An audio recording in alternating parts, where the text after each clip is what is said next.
The New York City mayoral primary is over, and we have a winner. Here comes Mamdani.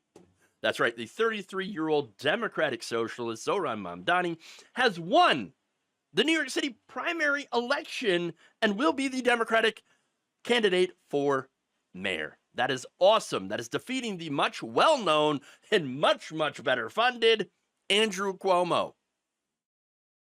who conceded defeat Tuesday night. Mamdani won a total of 43.5% of first place votes to Cuomo's 36.3%, according to the New York City Board of Elections. The board is expected to announce the full results and breakdown on July 1st. But overall, like I said, Mamdani took a majority, followed by Cuomo, followed in a distant third by Brad Lander, who got about 11%.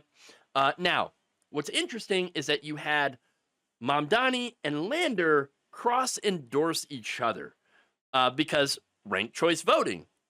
So here we have an example of ranked choice voting leading to a progressive victory. Awesome. So now what's also amazing here is prior to this, Cuomo had led nearly every single public opinion survey. He was just about ahead on just about all of them. Okay. And that is the result, of course, being propped up by a $25 million super PAC, which flooded the airwaves and mailboxes with some of the most racist stuff that you could imagine. Okay.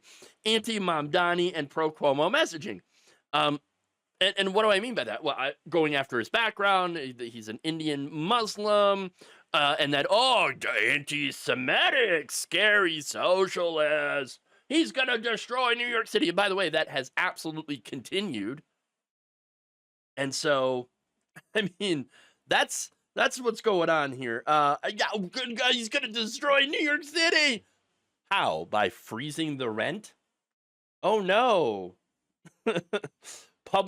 Funding public transportation. Oh my God, taxing the rich. Oh no, things are gonna be less expensive. But you don't understand. He's gonna create city-owned grocery stores, guys. Socialism. I know, it's absolutely ridiculous.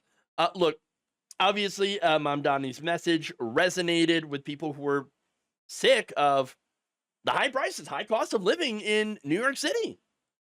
And so, yes, you had this primary that had increased turnout about 5% more than in 2021. You had South Asian voters in Queens who had supported Eric Adams in 2021. They broke for Mamdani. You had Latino neighborhoods in Queens breaking for Mamdani. You also had, of course, the white progressive vote that went for Mamdani. So, male, by the way. So, hey, if you're wondering, like, how are we going to get young men to support the Democratic Party? Well, all you got to do is look at Mamdani. Look at what he did and then emulate it. Yes, but actually mean it, of course. Okay? Because that right there is a victory. It is a blueprint for victory. Okay? So now, that said, it's not over for Mamdani or Cuomo or Eric Adams. Oh, no. This is just a primary election. There is a general election that will be happening as well. And he is going to face Eric Adams, who is an independent now. And Cuomo is looking at running as an independent as well. So here we go. Okay. They're going to have very likely to have another contest where they're going to face off. And then, of course, you've got Republican Curtis Silva, and another very rich person, Jim Walden. I'm pretty sure that, and I don't know if it's going to go this way, but I'm almost guaranteed that they're going to be gunning together for Mamdani. These people are backed by millions of dollars, giant super PACs. There's developer money, the real estate industry. You're going to have AIPAC that's probably going to get involved. Oh, I can guarantee AIPAC or their, affiliate PACs, pro-Israel PACs are going to get involved. Absolutely.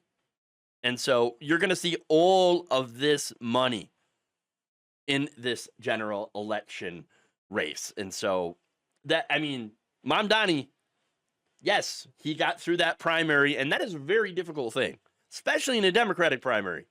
Now we've got a general election where, again, now the establishment is absolutely spooked, and it's going to get real nasty, even more so than it is now. In fact, here is Kathy Wild, who lobbies for the city's business interests as president of the Partnership for New York City. Here's her quote: "This is a capitalist city that has a historic relationship with Israel. Should he win the primary," and this was before he won, obviously, "he's going to have to deal with that, or there will be a serious surge to try to prevent him from becoming mayor." So that's a little tasty taste of what's gonna come. Expect the racism and Islamophobia to be dialed up to 11, as well as, of course, the screeching about, oh, scary socialism. No, they're going to be absolutely ruthless, but I think Mamdani's ready for it. Okay, we're going to see how that campaign fares, but at the moment, this should show you that at least in New York City, the voters were not falling for it.